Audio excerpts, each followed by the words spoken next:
Today we're gonna make homemade mayonnaise in a canister blender. Let's start off with 1 whole egg.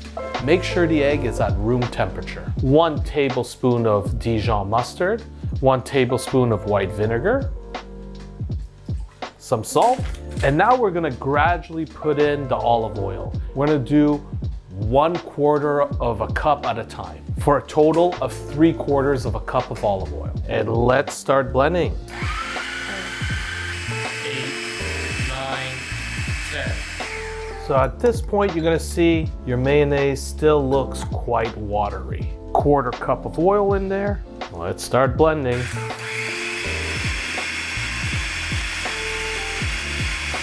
Now, look at the texture. Slowly coming together, but still not enough oil. We're gonna add our final 1/4 cup of olive oil.